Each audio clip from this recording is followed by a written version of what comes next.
कृष्णा कृष्ण कृष्ण हरे हरे, हरे राम राम राम हरे हरे। ओम अज्ञानतिमिरान्धस्य ज्ञानाञ्जनशलाकया चक्षुरुन्मीलितं येन तस्मै श्रीगुरुवे नमः। श्रीचैतन्यमनोभीष्टं स्थापितं येन भूतले स्वयं रूपः कदा मह्यं ददाति स्वपदान्तिकं। वन्देऽहं श्रीगुरौ श्रीयुतपदकमलं श्रीगुरून् वैष्णवांश्च श्रीरूपं साग्रजातं सहगण रघुनाथान्वितं तं सजीवं सावद्वैतं सावधूतं परिजनसहितं कृष्णचैतन्यदेवं श्रीराधा कृष्णपादान् सहगण ललिता श्रीविशाखान्वितांश्च। हे कृष्ण करुणा सिन्धु दीनबन्धु जगत्पते गोपेश गोपिका कान्त श्रीराधा कान्त नमोऽस्तुते। तप्त कांचन गौरांगी श्रीराधे वृंदावनेश्वरी वृषभानुसुते देवी प्रणमामि हरिप्रिये। वाञ्छाकल्पतरुभ्यश्च कृपा सिन्धुभ्यैव च पतितानां पावनेभ्यो वैष्णवेभ्यो नमो नमः। कृष्णाय वासुदेवाय हरये परमात्मने प्रणतक्लेशनाशाय गोविन्दाय नमो नमः। कृष्णाय वासुदेवाय देवकी नन्दनाय च नन्दगोपकुमाराय गोविन्दाय नमो नमः। सच्चिदानन्दरूपाय विश्वोत्पत्त्यादिहेतवे तापत्रय विनाशाय श्रीकृष्णाय वयं नमः। श्रीरामाय वयं नमः। श्रीगौराय वयं नमः। पञ्चतत्त्वात्मकं कृष्णं भक्तरूपस्वरूपकं भक्तावतारं भक्ताख्यं नमामि भक्तशक्तिकम्। आजानुलम्बितभुजौ कनकावदातौ सङ्कीर्तनैकपितरौ कमलायताक्षौ विश्वम्भरौ द्विजभरौ युगधर्मपालौ वन्दे जगत्प्रियकरौ करुणावतारौ। जय श्री कृष्ण चैतन्य प्रभु नित्यानंद श्री अद्वैत गदाधर शिवास आदि गौर भक्त वृंद। हरे कृष्णा कृष्ण कृष्ण हरे हरे, हरे राम राम राम हरे हरे। हरे कृष्ण कृष्ण कृष्ण हरे हरे, हरे राम राम राम हरे हरे। हरे कृष्ण कृष्ण कृष्ण हरे हरे, हरे राम राम राम हरे हरे। श्री राधा रमण लाल की जय। श्री गोपाल भट्ट गोस्वामी जी महाराज की जय। श्री सद्गुरुदेव भगवान की जय। जय जय श्री राधे श्याम। सबको मिले श्री वृंदावन धाम। श्री वृंदावन रमण बिहारी लाल की जय। हरे कृष्णा। आप सभी भक्तों का हम हार्दिक स्वागत करते हैं हमारे रमन परिकर के ज्येष्ठ संकल्प के आज के द्वितीय दिवस के संकल्प के अंदर।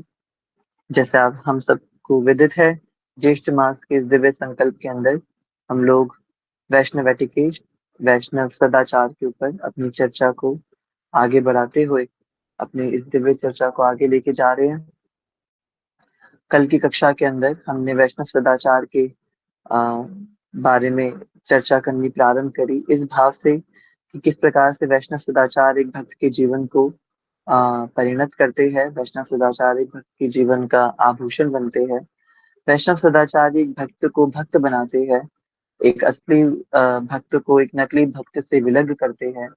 इसलिए ये वैष्णव सदाचार एक जीव के हृदय में होने बहुत जरूरी है। सदाचार का मतलब होता है सद आचार। आचार शब्द का अर्थ है व्यवहार करना, है ना। जैसा हमारा व्यवहार होगा वैसे हमारे आचरण होंगे। आचरण शब्द से बनता है आचार शब्द। तो ये जो सद आचार है यही सदाचार है। और ये सदाचार यूं तो हमारे अंदर इनबिल्ट होने चाहिए, परंतु हमने समझा कि भगवान श्री कृष्ण गीता में बताते हैं कि क्योंकि हम सारे जितने भी जीव है इस जगत के अंदर, कलयुग के अंदर जन्म लेने वाला हर एक जीव शूद्र होता है। और शूद्र योनि के जन्मे होने के कारण उसकी बुद्धि हर ली जाती है। जो चार वर्ग बनाए गए हैं समाज के द्वारा, ब्राह्मण क्षत्रिय वैश्य शूद्र, इनमें बुद्धि का भी अंतर है। निश्चित रूप से ये किसी जाति या किसी विशेषतः किसी पर्टिकुलर परिवार में जन्म लेने से नहीं है, अपितु उस व्यक्ति के स्वभाव से है। कलयुग में जन्म लेने वाला एक एक व्यक्ति शूद्र होने के कारण उसकी बुद्धि माया द्वारा हर ली जाती है, और यही कारण है कि वो उन आचरणों को नहीं, उसको पता होता, उस जीव को वो नहीं सीख पाता जो आचरण स्वतः उसके अंदर होने चाहिए। जैसे किसी से मिलने पर नमस्ते करना, हरे कृष्णा करना, मंदिर में कैसे बैठना चाहिए, भगवान को कैसे प्रणाम करना चाहिए, तिलक कैसे लगाना चाहिए, वैष्णवों के संग कैसे बात करनी चाहिए। जब किसी दो वैष्णवों के बीच में यदि कुछ कॉन्फ्लिक्ट आ जाए तो उस कॉन्फ्लिक्ट से कैसे डील करना चाहिए, अपने आप को वैष्णवों की सभा में कैसे रखना चाहिए। ये कुछ ऐसे विषय है जिन विषयों पर सिखाने योग्य बात ऐसा कुछ विशेषतः है नहीं, परंतु फिर भी हमें सीखनी पड़ती है, जाननी पड़ती है। क्यों? क्योंकि कलयुग के अंदर ये बात भी जानने योग्य है, क्योंकि हम सबको ये बात नहीं पता। हमें क्यों नहीं पता? क्योंकि कहीं ना कहीं हम अपने उस कंफर्ट जोन, और हमारा जो फॉल्स ईगो है, वो फॉल्स ईगो हमें वैष्णव एटिकेट्स को फॉलो नहीं करने देता कभी भी। हमेशा वो फॉल्स ईगो बीच में आ जाता है। मैं क्यों प्रणाम करूं, मैं क्यों झुकूं, मैं पहले हरे कृष्णा या नमस्ते क्यों बोलूं, ये तो मुझसे छोटा है, ये तो कल का आया हुआ है, मैं इसको पहले क्यों बोलूं। या फिर मेरा इससे विवाद है, मैं इसकी तरफ देखूंगा भी नहीं, है ना, या पूछूंगा भी नहीं, इत्यादि इत्यादि इत्यादि। करते करते ऐसे मन में न जाने कितने कितने भाव एक जीव के मन में होते हैं, जिस कारण से वो जीव आ, इन वैष्णव सदाचारों का पालन नहीं कर पाता। परंतु सदाचार सद आचार होते हैं, वो किसी भी परिस्थिति से अलग होते हैं। अगर आपके अंदर की वो जो अच्छाई है वो हमेशा अच्छाई है, वो सिचुएशनल अच्छाई नहीं होनी चाहिए बिल्कुल भी। यदि आप अच्छे हैं, यदि आप सद आचरण का पालन करते हैं, तो वो सद आचरण सिचुएशनल नहीं होना चाहिए। वो सद आचरण हर स्थिति में, हर परिस्थिति में प्रकट होना चाहिए, दिखना चाहिए। निश्चित रूप से इसका अर्थ ये नहीं है कि गलत चीज के प्रति आवाज ना उठाना। इसका सद आचार होने का मतलब इतना बेवकूफ होना या पागल होना कदापि नहीं है। परंतु सद आचार का मतलब ये अवश्य है कि यदि आप क्रोध भी प्रकट कर रहे हैं, तो आपके क्रोध में भी आपका वो सद आचरण प्रकट हो रहा है, आपके क्रोध में भी आपका वो सदाचार प्रकट हो रहा है। तो ये वैष्णव सदाचार की भूमिका है, वैष्णव सदाचार का गुण है। कल की कक्षा में हमने इस वैष्णव सदाचार को समझने के लिए हमारे ज्येष्ठ मास के संकल्प को परिपोषित और प्रसादी करने के लिए चैतन्य चेतामृत की हमने एक प्यारों को रेफरेंस के रूप में लिया, और जानने का प्रयास किया आचार्य वृंदों से कि उन्होंने अपने समय पर कैसे आचरणों का पालन करा है, उन्होंने किस तरह के वैष्णव सदाचारों का पालन करा है। और उनके आचरणों को समझ के हमने कुछ जानने की जिज्ञासा करी कि कैसे हमारे आचार्य वर्ग जिस जिस परंपरा में हम लोग आते हैं, जिस वृंदावनीय परंपरा में हम लोग नाम जप करना या सेवा करना, दर्शन करने के अभ्यास कर रहे हैं, उन उस परंपरा की सेवा करने वाले आचार्यों ने किस प्रकार के आचरण को प्रस्तुत करा है। तो इस भाव को समझने के लिए कल हमने चैतन्य चेतामृत की अंत्य लीला के चौथे अध्याय के कुछ प्यारों का अवलोकन करा, और देखा किस प्रकार से श्रीपाद सनातन गोस्वामी जी के दिव्य चरित्र से श्रीमन चैतन्य महाप्रभु इस संपूर्ण जगत को वैष्णव सदाचार की भूमिका सिखा रहे हैं, और बता रहे हैं कि वैष्णव सदाचार छोटे बड़े भक्तों का भेद नहीं रखता। ऐसा नहीं है कि कनिष्ठ अधिकारी को, नए भक्त को या छोटे भक्त को, जूनियर को ही हमेशा वैष्णव सदाचार का पालन करना है, सीनियर को नहीं करना, कोर टीम को वैष्णव सदाचार का पालन नहीं करना, ऐसा कुछ नहीं होता। चैतन्य महाप्रभु सनातन गोस्वामी को उदाहरण दे। कौन है सनातन गोस्वामी? षड गोस्वामियों में से एक गोस्वामी है। षड गोस्वामियों के सबसे बड़े गोस्वामी, सबसे वरिष्ठ गोस्वामी है। अगर हम चैतन्य महाप्रभु की कोर टीम की बात करें, तो श्रीमद चैतन्य महाप्रभु की कोर टीम क्या है? ये हमारे षड गोस्वामी उनकी कोर टीम है, श्रीमद चैतन्य महाप्रभु की। और उस कोर टीम के अध्यक्ष है श्रीपाद सनातन गोस्वामी। और उनका उदाहरण दे करके हमें महाप्रभु ये बात सिखा रहे हैं कि वैष्णव सदाचार किसी बड़े छोटे के बंधन में नहीं बंधती। वैष्णव सदाचार एक अमूल्य रत्न है, जो जूनियर सीनियर, बड़ा छोटा, ऊंच नीच, आज का कल का, एक साल पुराना या 20 साल पुराना भक्त नहीं देखता बिल्कुल भी। वैष्णव सदाचार एक ऐसा आभूषण है जो वास्तव में एक भक्त को एक अभक्त से विलग करता है, अलग करता है। इसलिए ये वैष्णव सदाचार जो पालन करता है मात्र और मात्र वही भक्त है, फिर वो चाहे उसको भक्ति में आए हुए एक दिन हुआ हो या उसको भक्ति में आए हुए बीसों साल क्यों ना हुए हो। तो इसलिए ये वैष्णव सदाचार इतने अमूल्य है।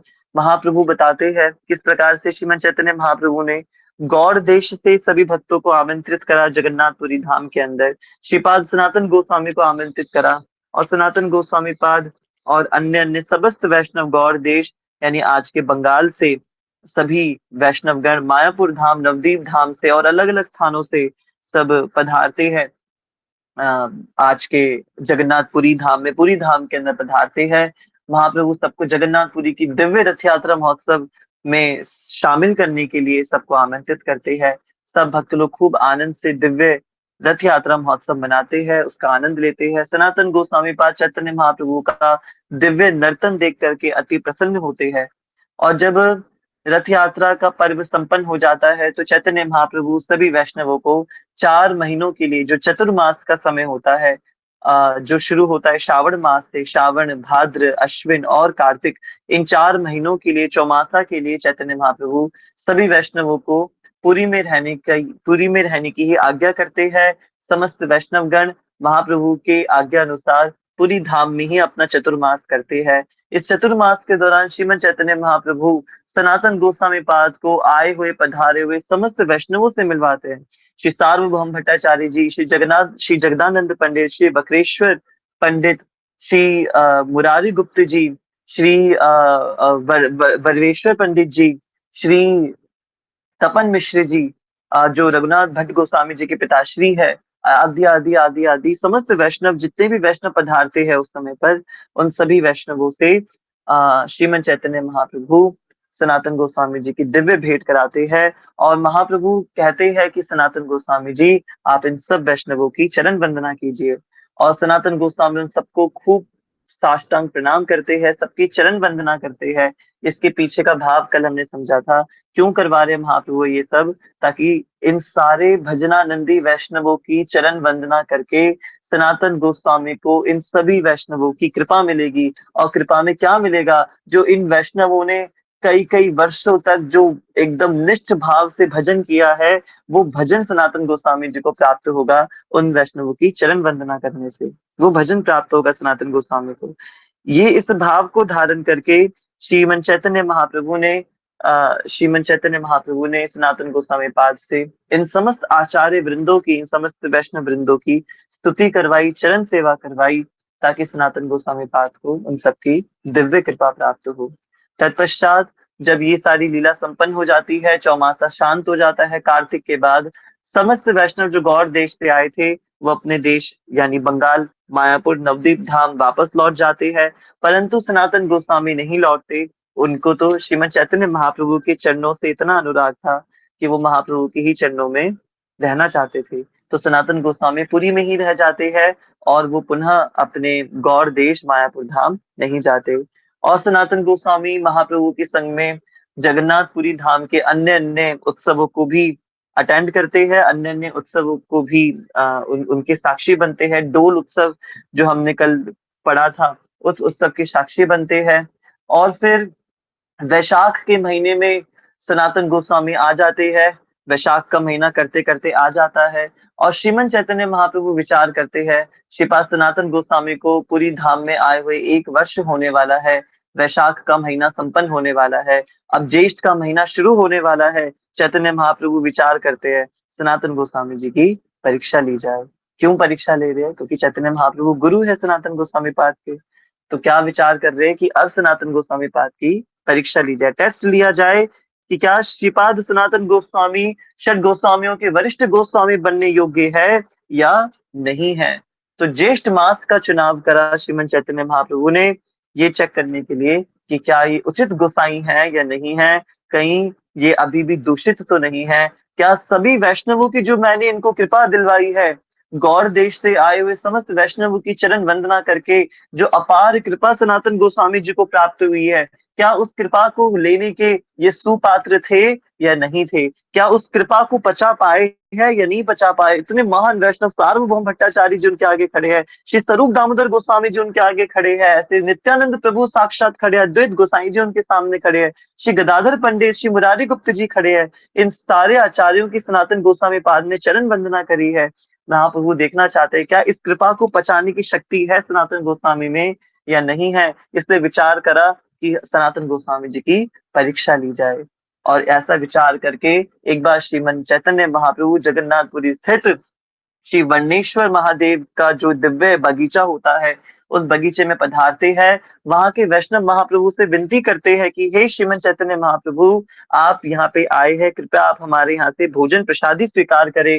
श्रीमन चैतन्य महाप्रभु भक्तों के निवेदन अनुसार वहां से भोजन प्रसादी स्वीकार करते हैं। मध्याह्न का समय होता है, दोपहरी का समय होता है, कड़कती हुई चिलचिलाती हुई धूप निकलती होती है। बगीचे में बैठ के महाप्रभु भक्तों द्वारा प्रदान किया हुआ वो दिव्य प्रसादी पा रहे होते हैं। और तभी अपने गुरु भाई गोविंद, जो कि उनके निज सेवक भी है, उनसे कह करके श्री सनातन गोस्वामी जी को बुलावा भेजते हैं। और जब सनातन गोस्वामी पाद को उनकी कुटिया में आमंत्रण मिलता है कि चैतन्य महाप्रभु ने वन्नेश्वर बगीचे के अंदर आपको याद किया है, महाप्रभु आपको अभी बुला रहे हैं, और ये बात सुनकर के सनातन गोस्वामी पाद की खुशी का ठिकाना नहीं रहता, अत्यंत प्रसन्न हो जाते हैं कि महाप्रभु, साक्षात चैतन्य महाप्रभु ने आज मुझे याद करा। आप ये यही तो वैष्णव सदाचार है कि या हम किसी वैष्णव के बुलाने से हमारे मन में किस प्रकार की भावना प्रकट हो रही है। हमारे वीनर से मध्य प्रोजे में बताते हैं वैष्णवों का कॉल आने से हमारे मन में कैसे भाव प्रकट हो रहे हैं कि हमें फिर से कोई सेवा मिलने वाली है, फिर टाइम वेस्ट होगा हमारा, फिर ये इन्होंने हमें याद कर लिया, इनके पास तो कुछ काम नहीं है, भाई मैं भौतिक दुनिया में हूँ, मेरे पास तो दसियों काम है, तो कम से कम मुझे तो काम करने देना चाहिए ना। फिर इन्होंने क्लास के लिए कॉल कर दिया, फिर इन्होंने मैसेज भेज दिया रमन परिकर में, है ना। इस तरीके से भक्तों के मन में विचार आ रहे हैं। या कोई हमें, हमारे वैष्णव, हमारे सीनियर मेंटर्स या कोई भी भक्त हमें कॉल कर रहे हैं किसी भी सेवा के लिए, किस प्रकार के विचार मन में प्रकट होते हैं। प्रभु जी हमें बताते हैं जब भी कोई वैष्णव हमें याद कर रहा है, इसका मतलब हमें मानना चाहिए ये साक्षात, मैंने गुरुदेव से भी बात सुनी, अभी आज सुबह ही मैं साध्वी ऋतंबरा जी, जो ऋतंबरा माता जी हैं, उनकी कथा चल रही थी टीवी पर, दादाजी देख रहे थे, तो उसमें भी माता जी सेम बात कह रही थी कि भगवान की कृपा हमारे पर परिवर्षित हो रही है, ठाकुर जी गोलोक में बैठ के हमको याद कर रहे हैं। ये बात कैसे पता होनी चाहिए कि अनायास ही कोई श्रेष्ठ वैष्णव आपको याद कर ले, आपको कोई उनसे कोई बहुत संपर्क नहीं है, कोई ऐसा टॉपिक नहीं है, कोई बात नहीं है, कुछ भी नहीं है, कुछ भी ऐसा नहीं है, परंतु क्या हुआ कि उन वैष्णव ने आपको याद करा किसी भी सेवा के लिए। अब बिल्कुल मथुरा धाम प्रभु जी बिल्कुल सही कह रहे हैं। दानिश सुमन प्रभु जी मुझे बताया करते थे, भैया अब तो भक्तों ने मेरा कॉल उठाना भी बंद कर दिया है। जब पिछले वैशाख के महीने में जब प्राणी सुमन प्रभु जी सेवा करते थे, बीच में फिर हमारे प्रिय कृष्ण प्रभु जी ने सेवा करी, अंत में हमारे सागर प्रभु जी ने खूब सेवाएं करी हैं। तो भक्त लोग मुझे बताते थे कि हमारा कॉल उठाना बंद कर दिया भक्तों ने, मैसेज देखने बंद कर दिए कि कॉल किस चीज के लिए होगा, वही क्लास के लिए कॉल होगा, क्लास ले लो या क्लास में आ जाओ, या फिर वही घिसी पिटी सेवा के लिए कॉल होगा, वही मैसेज होगा, वही पुराना मैसेज होगा, क्या देखना उसके अंदर, एक मैसेज ही तो आ रहा है रोज की रोज। वो संकल्प के अंदर 1 का 2 हो जाता है, 2 का 3 हो जाता है, 3 का 4 हो जाता है, same message copy paste again and again रोज ही आ रहे, क्या ही कुछ नया उसके अंदर बदल गया। तो इस प्रकार के भाव मन में परिवर्षित हो रहे हैं। या फिर हम ये सोच रहे हैं कि किसी वैष्णव ने हमें याद करा है और उस बात की प्रसन्नता मन में आ रही है कि अच्छा उसने मुझे याद करा है, मुझे फिर से मौका मिला उसका संग लेने का, उससे बात करने का, मुझे फिर से मौका मिल रहा है ऐसे श्रेष्ठ वैष्णवों की सन्निधि प्राप्त करने का। कितनी आनंद की बात है। निश्चित रूप से प्रैक्टिकल सिनेरियो की हम बात करें, मैं खुद बता रहा हूँ, जब हम कोई चीज दिल से नहीं करना चाहते, हम क्यों नहीं करना चाहते भक्ति, क्योंकि जॉन्डिस हो रखा है, बीमार हो रखे, टाइफाइड हो रखा है, और बीमारी की अवस्था में तो आपके सामने 56 भोग भी क्यों ना रखे हो, आपकी फेवरेट वस्तु भी क्यों ना रखी हो भोज्य पदार्थ वाली, वो भी आनंद प्रदान नहीं करेगी, वो भी स्वाद नहीं देगी बिल्कुल भी, है ना। और गलती हमारी नहीं है, गलती क्या है, हम इस भौतिक संसार का जो ये ताप हमारे ऊपर जो ज्वर चढ़ा हुआ है ना, उस ज्वर के कारण भक्ति और भक्ति से संबंधित जितने भी क्रियाएं होती हैं और भक्ति से संबंधित जितने भी लोग होते हैं जिनको वैष्णव कहा जाता है, वो हमें पसंद नहीं आते, वो हमें अच्छे नहीं लग रहे होते, उनकी चीजें फालतू की बकवास लग रही होती है हमें। ऐसे प्रैक्टिकल सिनेरियो में जब भी हमें कोई वैष्णव याद करे, किसी चीज के लिए वो हमें बुलाए, किसी सेवा के लिए हमें याद करे, कोई भी निवेदन करे या आज्ञा ही क्यों ना करे, परंतु देखिए प्रतिक्रिया क्या देनी है वो अलग चीज है। हमें क्लास में जाना ही नहीं जाना अलग बात है। हमें उसकी कॉल उठानी है नहीं उठानी अलग बात है। सेवा करनी है नहीं करनी अलग बात है। मंदिर जाना है नहीं जाना अलग बात है। सब कुछ अलग है। परंतु उन्होंने हमें याद करा, इस बात की हमारे मन में प्रसन्नता हो रही है या नहीं हो रही है, ये अलग बात है। आप उस वैष्णव की आज्ञा को या निवेदन को स्वीकार करना चाहते हैं नहीं करना चाहते, ये बिल्कुल अलग विषय है। इसमें कोई दिक्कत नहीं है कि आप क्लास में आए नहीं आए, मत आइए, कोई समस्या नहीं है। सेवा करनी है नहीं करनी है कोई समस्या नहीं है। परंतु मन के अंदर वो चिढ़ने वाला भाव आ रहा है या वो प्रसन्नता वाला भाव आ रहा है, और वो प्रसन्नता वाला भाव क्यों आना चाहिए, यही तो वैष्णव सदाचार में यही गहराई हमें अपनी बुद्धि के अंदर लेकर के आनी है। वो प्रसन्नता वाला भाव क्यों आना चाहिए, वो दवाई का काम करेगा। वो प्रसन्नता वाला भाव हमारे अंदर जो ज्वर, जो भौतिक संसार का ज्वर चढ़ा हुआ है ना, हम खुश होने का प्रयास करेंगे ना, अरे यार अक्षय तो इतना पागल है, वी नरसिम्हा देव प्रभु जी तुझे कॉल कर रहे हो, तू ये सोच रहा है कि यार फिर प्रभु जी को कॉल आ गया, प्रभु जी के पास तो कुछ काम नहीं है, वो तो मुझे ही कॉल करके फिर क्लास अरेंज करने के लिए बोल दे होंगे या कुछ और सेवा के लिए बोल दे होंगे, मंदिर आने के लिए बोल दे होंगे, क्या मेरे पास तो इतने काम है, स्कूल है, ये है। मैं इस प्रकार से सोच रहा हूँ, मैं सेवा नहीं करना चाहता, ये मेरी अपनी इच्छा है, मैं प्रभु जी को निवेदन कर सकता हूँ, अपनी बात रख सकता हूँ उनके आगे। परंतु प्रभु जी ने मुझे इस योग्य समझा कि मैं वो सेवा कर सकता हूँ। प्रभु जी ने अपने अमूल्य क्षणों में से मुझे क्षण प्रदान करे कि उन्होंने मुझे याद करा उस सेवा के लिए, उन्होंने मुझे कोई मैसेज दिया, उन्होंने मुझे कॉल किया। इस बात की मुझे प्रसन्नता होनी चाहिए। नहीं हो रही प्रसन्नता तो ये विचार करना चाहिए, अरे यार मैं कितना पागल हूँ, मैं क्या सोच रहा हूँ ये प्रभु जी के लिए। अगर प्रभु जी याद कर रहे हैं इसका मतलब अब राधा रमन लाल तो गोलोक से मुझे फोन नहीं करेंगे, राधा रमन लाल तो मेरा व्हाट्सएप स्टेटस नहीं देखेंगे जब मैं लगाऊंगा हे नाथ रमन मुझे बड़ी याद आ रही है आपकी व्हाट्सएप पे, जब मैं ठाकुर जी तो नहीं आएंगे देखने के लिए मेरा स्टेटस। मुझे कैसे रेसिप्रोकेशन मिलेगा कि हाँ मैं सच में उनसे रेसिप्रोकेट कर पा रहा हूँ नहीं कर पा रहा हूँ, नाथ रमन मेरी बात सुन पा रहे नहीं सुन पा रहे।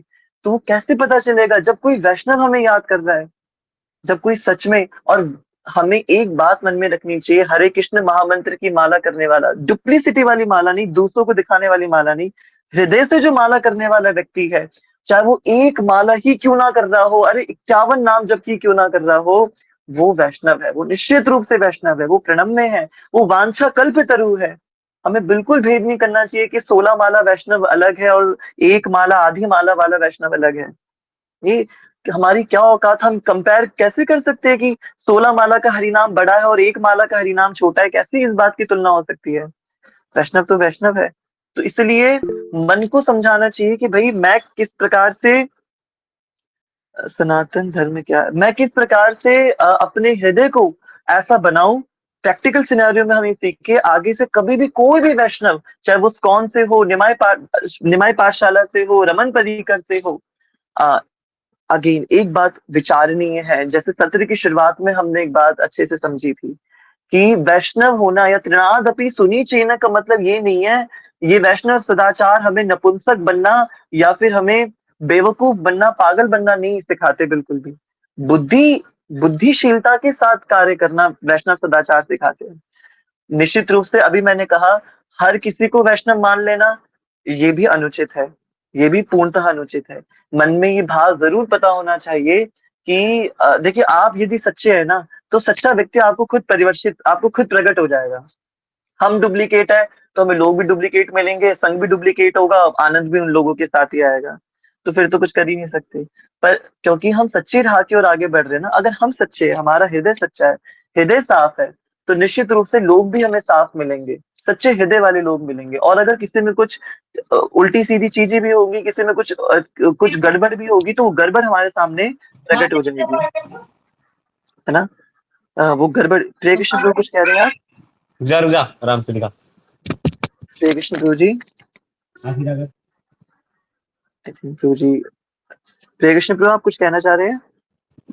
रियली सॉरी प्रभु जी, मेरा माइक ऑन अच्छा कर दिया था किसी ने। कोई कोई बात नहीं, कोई बात नहीं। तो आ, यस, अब तो अपने मूल विषय पर आते हैं। तो सनातन गोस्वामी पाद को बुलाया श्रीमद चैतन्य महाप्रभु ने, और चैतन्य महाप्रभु की वो पुकार सुन के श्रीपाद सनातन गोस्वामी अत्यंत अत्यंत प्रसन्न हो गए। ये आज का सूत्र जो हमें समझना था कि यदि आगे से कोई भी वैष्णव आपको किसी भी सेवा के लिए, किसी भी कार्य के लिए कॉल करे, मैसेज करे, आपको अप्रोच करे, आपको वो करना ही नहीं करना अलग बात है, आपको उसकी बात माननी है नहीं माननी है, बिल्कुल अलग केस है, आप अपनी बात उसके आगे रखिए, हृदय से रखिए, परंतु अपने मन के अंदर यदि उसके प्रति कुछ भी द्वेष भाव या चिढ़ने वाला भाव अगर आपके मन में आ रहा है, उसको वहीं पे खत्म कीजिए, वहीं शांत कीजिए उसको। रिप्लाई ना करना, देखिए मैं खुद रिप्लाई नहीं कर पाता हूँ, इसका अर्थ ये बिल्कुल नहीं है कि मैं वो चिढ़ने के कारण रिप्लाई नहीं करता हूँ, मैं देख ही नहीं पाता मैसेज, वो एक बात है। परंतु जान के चीजों को इग्नोर करना, या फिर इस भाव से कि अगर मैंने मैसेज देख लिया तो रिप्लाई करना पड़ेगा, प्रभु जी को बोलना पड़ेगा, बताना पड़ेगा, इस प्रकार की भावना मन के अंदर आना, ये पूर्णतः अनुचित है। इसलिए जब भी कोई वैष्णव हमें याद करे, हमें प्रसन्न होना चाहिए, आज राधारमन लाल ने मुझे याद करा है इस वैष्णव के रूप में, आज सच में ठाकुर जी ने मुझे याद करा है। तो इस ऐसे भाव को मन में रखते हुए हम आगे से जब भी कोई भी वैष्णव, चाहे वो कहीं का भी वैष्णव हो, कहीं का भी वैष्णव हो, यदि वो आपको याद करे, खूब आनंद हृदय में भरिए, ठाकुर श्री राधारमन देव जी मुझे इस वैष्णव के माध्यम से याद कर रहे हैं, मुझे इस उपयोग में बना रहे हैं। अब उसकी बात माननी है नहीं माननी है, आप उसके सामने अपनी बात को रखिए कि प्रभु जी मेरे पास ये व्यस्तता है, ऐसी ऐसी सेवाएं हैं, परंतु किसी भी रूप में अप्रसन्नता का भाव हमारे अंदर नहीं आना चाहिए। ये वैष्णव सदाचार है ना। देखिए वैष्णव सदाचार की कक्षा थोड़ी गहराई वाली कक्षा है, जो हमने अपने पंजाबी बाग मंदिर से सीखी है, पर मैं सच बताता हूँ ये ऐसी कक्षा है जो सच में हम लोगों को एक भक्त बनाती है। अब तक तो हम सिर्फ एक माला करने वाले भक्त होते हैं, वैष्णव सदाचार की कक्षा हमें आंतरिक भक्त बनाने में सहायता प्रदान करती है। सिर्फ ऊपर से माला करने वाला भक्त, सिर्फ माला झोली टांग के घूमने वाले भक्त नहीं रह जाते, हम आचरण वाले भक्त हम बन पाते हैं। तो सनातन गोस्वामी पाद अत्यंत प्रसन्न हो जाते हैं और दौड़ते हैं सीधे श्रीमद चैतन्य महाप्रभु की ओर, है ना। और कैसे दौड़ते हैं, बस 4-5 प्यारे हैं, समय भी पूरा होने वाला है, तो हम उन 4-5 प्यारों को जल्दी से देख लेते हैं। मैं निवेदन करता हूँ प्राणेश्वरन प्रभु जी से कि वो कल की जहाँ पे प्यार हमने एंड की थी, आई थिंक 116वीं प्यार थी प्रभु जी, चौथे अध्याय की 116वीं प्यार या 70वीं प्यार, एक बार आप चेक कर लीजिए। श्रीमद चैतन्य चैतामृत अंत्य लीला का चौथा अध्याय एंड 1116 या 17 नंबर की प्यार होगी, जहां से हमने कल इसको विश्राम किया था। Yes, thank you so much. In the month of May and June Shrimad Chaitanya Mahaprabhu, yes, उनको बुलाते हैं सनातन गोस्वामी पाद को और उनकी परीक्षा लेने का विचार करते हैं। यहाँ देखिए, in the month of May and June Shri Chaitanya Mahaprabhu came to the garden of Yameshwar lord Shiva and accepted prasadam there at the request of the devotees. उस बगीचे के अंदर बैठ के महाप्रभु प्रसाद स्वीकार करते हैं, है ना। आगे बढ़ते हैं प्रभु जी। और अब क्या होता है, मध्याह्न भिक्षा काले सनातन बोलाइला, प्रभु बोलाइला, तांडरे आनंद बढ़ीला। मध्याह्न काले भिक्षा काले, जब भिक्षा पा रहे होते हैं तो क्या करते हैं, सनातन बोलाइला, सनातन गोस्वामी जी को बुलाते चैतन्य महाप्रभु, और प्रभु बुलाइला, प्रभु बुला रहे हैं, ऐसा सुन करके सनातन गोस्वामी का आनंद बढ़ने लगता है, तांडरे आनंद बढ़ीला, है ना। आगे बढ़ते प्रभु जी। अब देखिए, आनंद बढ़ गया, सनातन गोस्वामी जी को बड़ी प्रसन्नता हुई। अब वो क्या करते हैं, अपनी प्रसन्नता के अंदर प्रभु चैतन्य महाप्रभु मुझे बुला रहे, ये नहीं सोच रहे इतनी भरी दोपहरी में, इतनी ज्यादा धूप हो रही है, और इतनी ज्यादा धूप में मैं कैसे महाप्रभु के पास जाऊंगा, खूब प्रसन्न हो जाते हैं, है ना। अगली प्यार पे आते प्राणेश्वर प्रभु। यस, देखिए, मध्याह्ने समुद्र बालू हैंचे अग्नि सामा, सई पथे सनातन करिला गमन। मध्याह्न समुद्र वालू, मध्याह्न के समय, दोपहरी के समय, ज्येष्ठ मास के अंदर, अभी जो ज्येष्ठ मास चल रहा है, कड़कती हुई चिलचिलाती हुई धूप, दोपहर की धूप, समुद्र किनारे समुद्र की जो रेती है, वो जो बालू रेती है, वो कैसी है, हाइंचे अग्नि सम, अग्नि के समान हो जाती है, जलती हुई अग्नि के समान वो अग्नि। अभी आप वृंदावन जाइए दोपहर के समय, बिना पादुकाओं के घूमिए, हम मायापुर धाम जाते हैं जून महीने के अंदर, और जो उस समय पे हमें यमराज के दर्शन होते हैं हर कदमों पे, तो अब विष्णु पार्षदों के तो होंगे ही नहीं, हम ऐसे जीव तो है नहीं, तो हर कदम पे यमराज दिखते हैं हमें, ऐसे अग्नि जल्दी होती, बिल्कुल जलते हुए अंगारों जैसी। तो मध्याह्न समुद्र वालू हईचे अग्नि सम, और उस पथ से, सही पथ है सनातन करिला गमन, इतने खुश हो जाते हैं, महाप्रभु मुझे बुला रहे हैं और महाप्रभु के पास जाना है। कैसे जा रहे हैं? समुद्र के रास्ते से होके जा रहे हैं, समुद्र की बालू पर से पैर रख करके जा रहे हैं।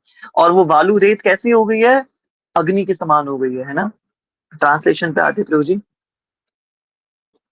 At the noon, the sand on the beach was as hot as fire, but Sanatan Goswami came by that path. उस रास्ते से सनातन गोस्वामी जाते हैं। आगे बढ़ते प्रभु।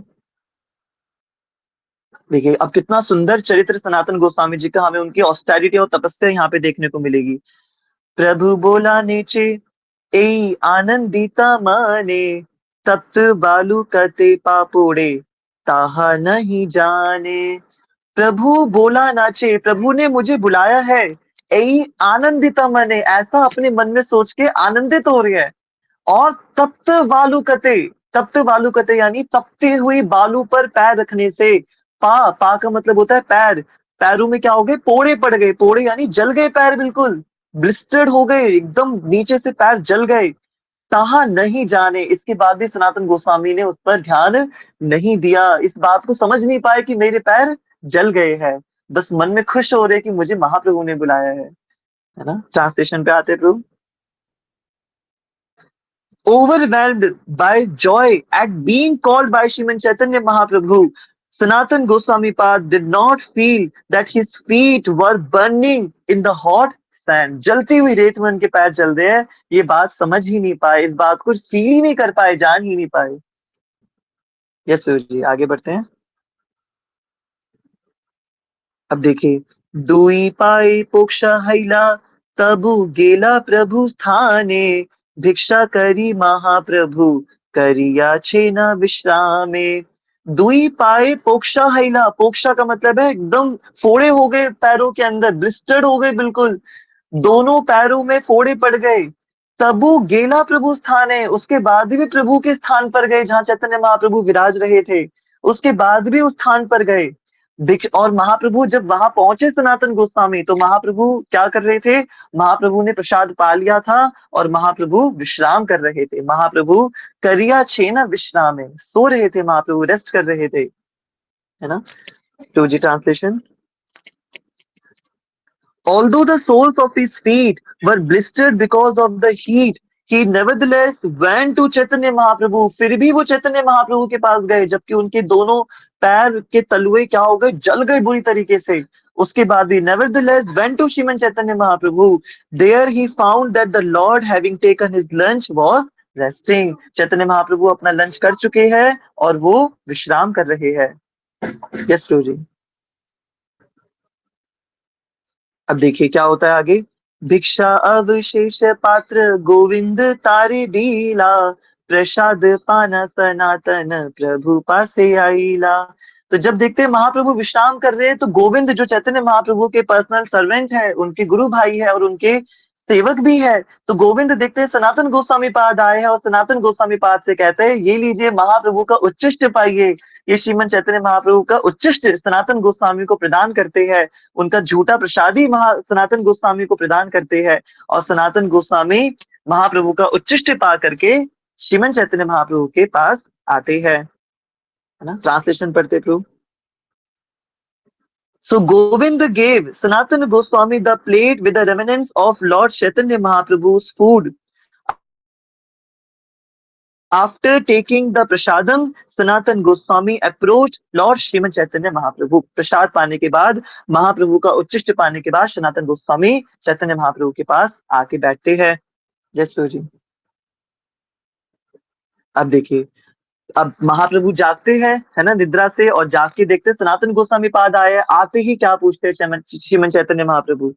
प्रभु कहे कौन पथे आइला सनातन, तेना कहे समुद्र पथे करीलो नागमन। प्रभु कहे कौन पथे आइला सनातन, हे सनातन गोस्वामी कौन से पथ से आए हो, कौन से रास्ते से आए हो सनातन? तो सनातन गोस्वामी रिप्लाई करते हैं, महाप्रभु समुद्र पथ से मैं आया हूँ, समुद्र के रास्ते से मैं आया हूँ। महाप्रभु को उत्तर देते हैं। ट्रांसलेशन पढ़ते हैं। When the Lord inquired, by which path have you come? Sanatan Goswami replied, I am come on the path along the beach, मैं बीच वाले समुद्र किनारे वाले पथ से आया हूँ, है ना। आगे बढ़ते प्रभु जी, समुद्र किनारे रास्ते से आया। अब देखिए ये बात सुन के चैतन्य महाप्रभु क्या कह रहे हैं, प्रभु कहे तप्त व्यालु कते, प्रभु कहे तप्त व्यालु कते, के मने आईला, सिंह द्वारे पथ शीतल किन ना आईला। तो प्रभु कह रहे चैतन्य महाप्रभु, तप्त व्यालु कते केमन आईला, अरे भैया इतनी तपती हुई बालू रेत पे से केमन आईला, कैसे तुम आ गए।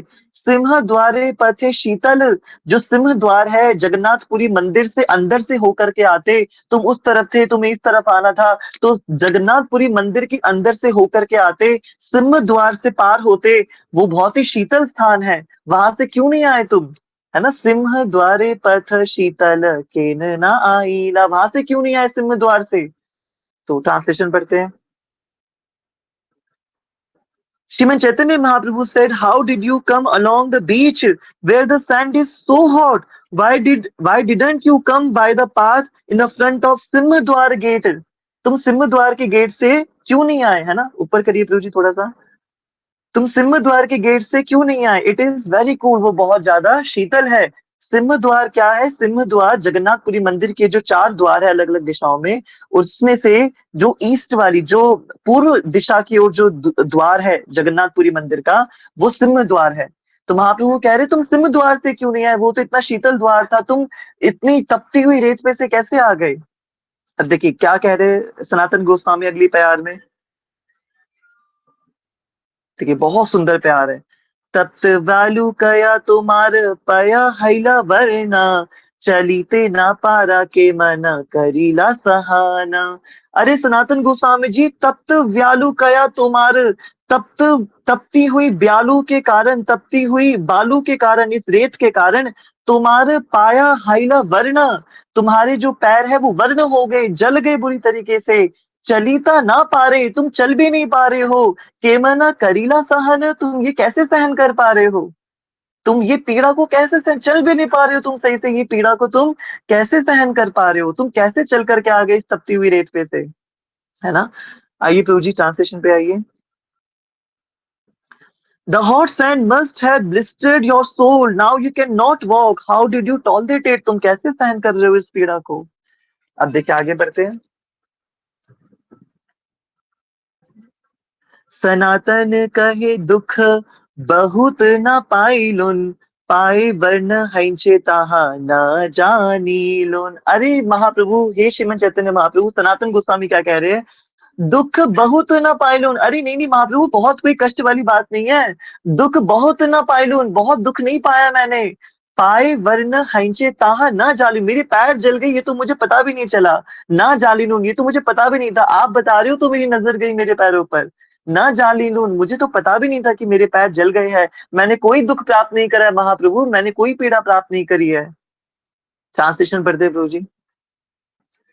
Sanatan Goswami replied, I did not feel much pain, nor did I know that there was blistered because of the heat. मुझे तो पता भी नहीं चला कि मेरे पाँव में ब्लिस्टर जल गए हैं, मेरे पाँव, है ना, उसमें फोड़े पड़ गए मेरे पाँव के अंदर, मुझे तो ये बात पता भी नहीं चली, मैंने कोई बहुत पेन नहीं फील करा है।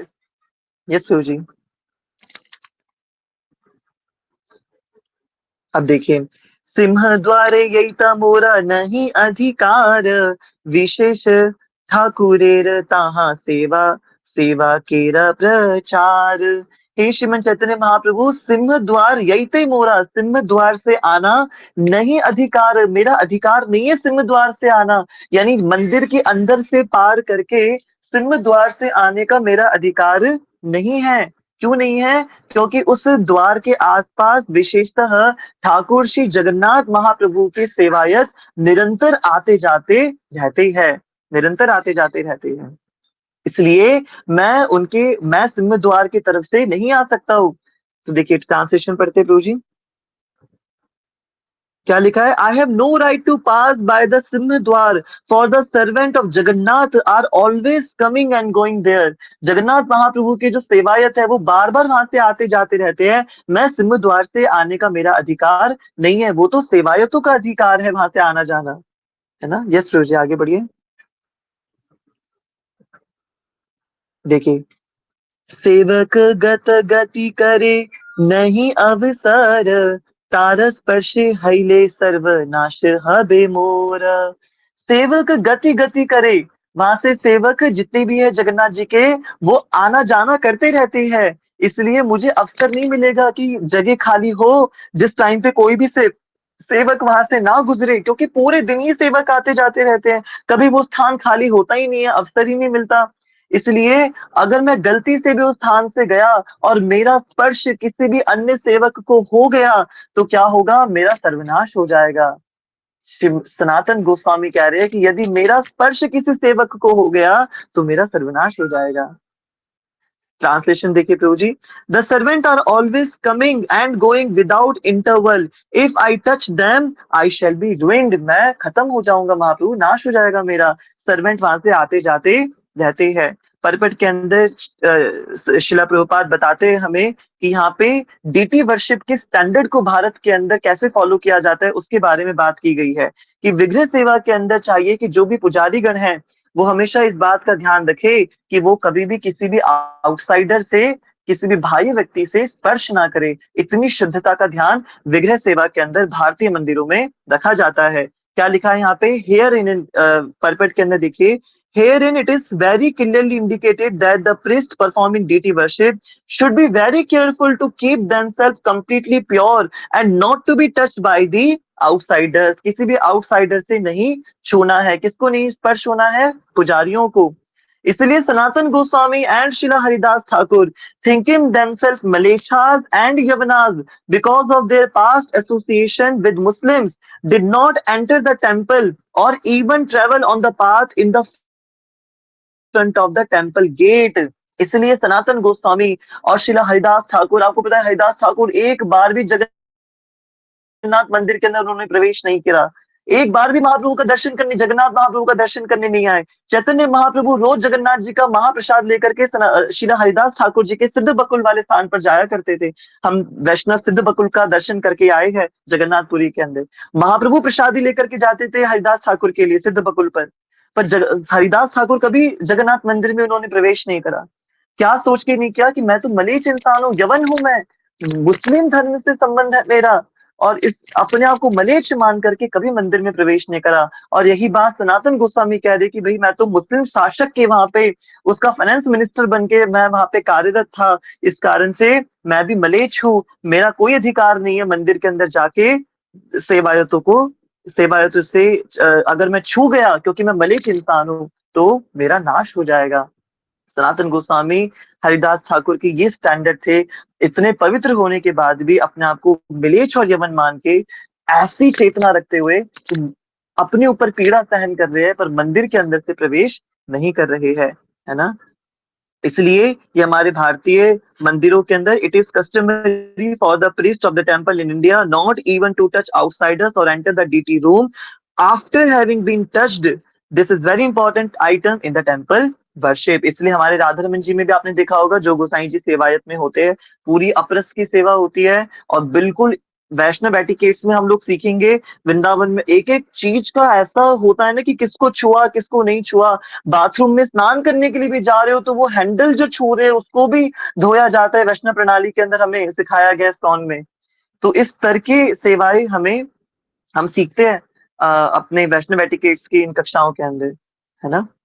आइए आगे बढ़ते हैं। प्रभु जी हमें यहाँ पे सिद्ध बकुल के दर्शन करवा रहे हैं, मथुरा धाम। प्रभु जी सिद्ध बकुल स्थान की जय हो, श्री हरिदास ठाकुर की जय हो। ये वो दिव्य स्थान है जहाँ पे हरिदास ठाकुर विराजते थे और श्रीमन चैतन्य महाप्रभु उनके लिए प्रसादी लेकर के आते थे। ये वो दिव्य स्थान है। थैंक यू सो मच प्रभु जी, मथुरा धाम प्रभु। आइए फिर से प्यार पे आते हैं मथुरा धाम प्रभु। एक बार आप इसको प्लीज रोक दीजिए, समय हो रहा है, हम अपनी उसको शांत करेंगे।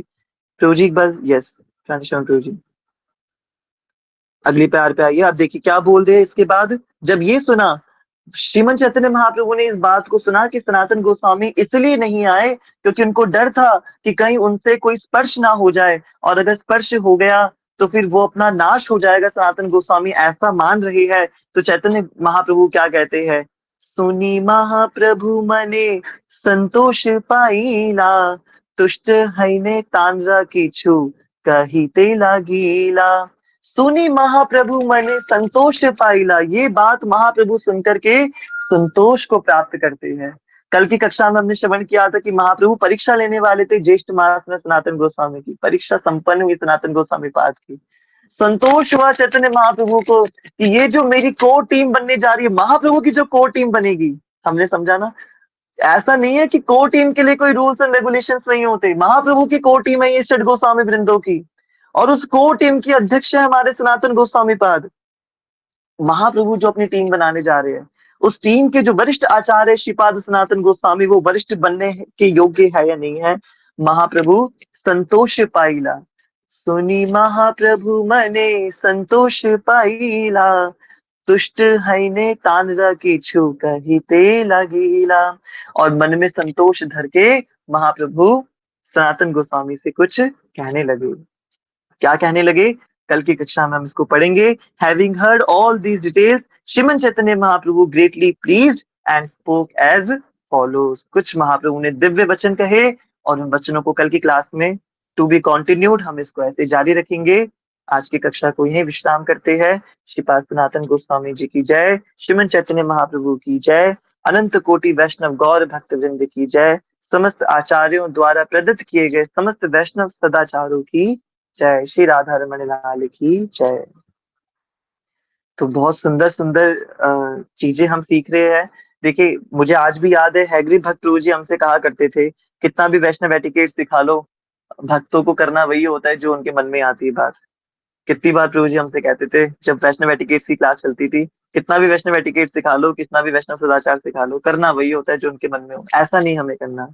वो बात मुझे आज तक याद है प्रभु जी, जब एक बार हम पंजाबी बाग मंदिर में प्रसाद पा रहे थे, और प्रसाद हुआ ये था कि प्रभु जी के साइड में एक हमारे बैचमेट भक्त जिनका नाम तन्मय प्रभु था, तो वो बैठ के प्रसाद पा रहे थे। तो मैं, तन्मय प्रभु जी, बीच में हैग्री भक्त प्रभु जी, इधर हमारे गोविंद प्रभु जी, फिर हमारे नमन प्रभु जी, तो सब प्रसाद पा रहे थे। और हुआ ये कि हमारे एक शिवांश प्रभु करके थे, हमारे अजीत प्रभु आज अगर कनेक्टेड है, आज नहीं जुड़े, तो अजीत प्रभु जानते हैं शिवांश प्रभु जी को। तो हमारे शिवांश प्रभु जी और हमारे तन्मय प्रभु जी ने प्रसाद पा लिया, और प्रसाद पा के सीधे उठ गए और उठ करके चले गए। आप हैग्री भक्त प्रभु जी वहां बैठे हैं, उनको प्रणाम नहीं करा या उनको हरे कृष्णा नहीं बोला। हमें सिखाया जाता है वैष्णव एटिकेट में कि आप जब भक्तों के बीच में बैठ के प्रसाद पा रहे हो, तो हमें उठने से पहले भक्तों की आज्ञा लेनी चाहिए कि प्रभु जी मैंने प्रसाद पा लिया है, हरे कृष्णा, मैं अपनी प्लेट को धोने जा रहा हूँ, डिस्पोज करने जा रहा हूँ, ऐसे आज्ञा लेके उठना चाहिए। वो बिना कुछ ऐसे करे वो एकदम चले गए। ऑल्दो प्रभु जी को ये जिज्ञासा नहीं है कि वो उनसे आज्ञा लेकर के उठे, पर कहीं ना कहीं वो जो वैष्णव एटिकेट जो एक मन में हमें खुद ब खुद फॉलो करने चाहिए, वो उन भक्तों ने फॉलो नहीं करे। तब प्रभु जी ने इस बात को कहा, कितना भी वैष्णव एटिकेट सिखा लो, भक्तों ने करना वही होता है जो उनके मन में होती है। तो हमें ऐसा नहीं करना। राधा रमन परिकर, ये जो रमन परिकर है हमारा, ये रमन परिकर ऐसा नहीं होना चाहिए बिल्कुल भी। हम अपने मन मर्जी के करने वाले लोग नहीं होने चाहिए। हम सच्चे वाले, ये दिखावटी भक्त हम ना बने बिल्कुल भी। हम ये जो कक्षा में सीख रहे हैं, एक एक बात जो हम सीख पा रहे हैं, जो हृदयस्थ बात, आज सनातन गोस्वामी कैसे महाप्रभु का बुलावा सुन के इतने प्रसन्नचित हो जाते हैं। हमने समझा किसी भी वैष्णव का अब आगे से हमें कोई कॉल आए, कोई मैसेज आए, कोई सेवा आए, कोई निवेदन आए, कोई अप्रोच आए हमारे ऊपर, हमें वो स्वीकार करना है नहीं करना अलग बात है, पर हम उसको नजरअंदाज नहीं करेंगे। हम उसके ऊपर अपनी अप्रसन्नता प्रकट नहीं करेंगे, है ना। हम उसके ऊपर पूर्णतः प्रसन्नता प्रकट करेंगे, ये सोच करके कि राधा रमन देव जी ने हमें याद करा है। और जब हम ऐसी चेतना अपने मन में विकसित करेंगे, तब हमारे अंदर का जो वो ज्वर है ना, माया वाला, वो शांत होगा, उसका विश्राम होगा। तो एक एक बात देखिए, बहुत नेक्टेरियन, मुझे नहीं पता आप लोग कितना समझ पा रहे हो कितना नहीं, पर ये हमारे फॉल्स ईगो को एकदम जड़ से खत्म करने वाली सीरीज है वैष्णव सदाचार की। मैं निवेदन करूंगा, इसको प्लीज मिस मत करिए। आज समय का व्यतिरेक हुआ थोड़ा, पर हम इसको और जल्दी विश्राम करने का प्रयास करेंगे। आप प्लीज इसको जुड़ते रहिए कक्षा के अंदर, मिस मत करिए क्लासेस। एक अच्छा सच्चा हृदयस्थ भक्त बनने के लिए वैष्णव सदाचार अत्यंत आवश्यक क्लास है, अत्यंत आवश्यक है। इसको भक्तों की आज्ञा अनुसार हम कर पा रहे हैं। आप प्लीज इसमें कनेक्ट हुइए, एक एक बात को सीखिए, विचार कीजिए, चिंतन कीजिए, ताकि अपने जीवन में हम भक्ति में वास्तविक प्रगति कर सकें। ठीक है। श्रीमन चैतन्य महाप्रभु की जय। हमारे अनुभव प्रभु जी कक्षा सुनते सुनते लगातार यूट्यूब पे वीडियोस भी डालते जा रहे हैं, कॉन्टिन्यूस नोटिफिकेशन आ रहे हैं वीडियोस के। खूब आनंद की बात है। चलिए, अच्छी बात है। आइए आज की स्तुति करके ओए वैष्णवी ठाकुर हम अपने सत्र को विश्राम करते हैं। मैं ही प्रेजेंट कर देता हूँ स्क्रीन को। ये आप कर रहे हैं प्राणेश्वर प्रभु जी? ठीक है, जल्दी से कर दीजिए। अनंत कोटि वैष्णव गौर भक्त वृंद की जय। हमने ज्येष्ठ मास के अंदर एक बहुत सुंदर स्तुति को भी उठाया है। ओई वैष्णव ठाकुर दयार सागर एदा से करुणा करी। बहुत सुंदर स्तुति है, बंगला भाषा के शब्द है। और आजकल तो वैसे ही बंगाल बहुत प्रसिद्ध है आज के दिनों में, तो बंगला भाषा तो वैसे ही हमें थोड़ी थोड़ी आनी चाहिए गौड़ीय वैष्णवों को। तो बहुत सुंदर भजन है, बहुत सुंदर, ठाकुर भक्ति विनोद द्वारा लिखा हुआ अत्यंत प्रसिद्ध और हृदय स्पर्शी भजन है। श्री राधा रमण लाल की जय। ओहि वैष्णव ठाकुर दयार सागर एदा से करुणा करी। ओहि वैष्णव ठाकुर दयार सागर एदा से करुणा करी। दिया पद छाया शुधैया माया तुम्हार चरण धरी। हो दिया पद छाया शुधैया माया तुम्हार चरण धरी। ओ हे वैष्णव ठाकुर दयार सागर एदा से करुणा करी।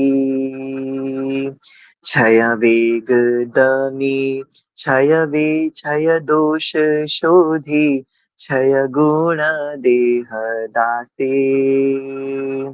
क्षय सत संग देहैया माया बसी छे संगेर आशे। ओ हे वैष्णव ठाकुर दयार सागर एदा से करुणा करी। तो एक बार 30 और 34 स्टैंजा पे भी आ जाइए, उसका भी थोड़ा अवलोकन कर लेते हैं। एकाकी अमार नहीं पाए बल हरि नाम संकीर्तने। तुम्हें कृपा करी श्रद्धा बिंदु दिया देह कृष्ण नाम धने। ओए वैष्णव ठाकुर दयार सागर एदा से करुणा करी।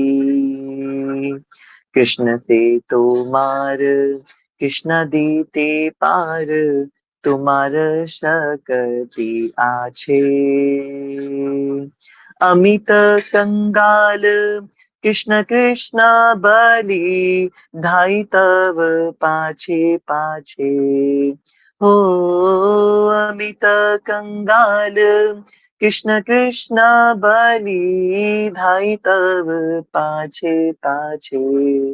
ओ हे वैष्णव ठाकुर दयार सागर एदा से करुणा करी। दिया पद छाया शुधैया माया तुम्हार चरण धरी। ओ हे वैष्णव ठाकुर दयार सागर एदा से करुणा करी। जय वैष्णव ठाकुर जय वैष्णव ठाकुर।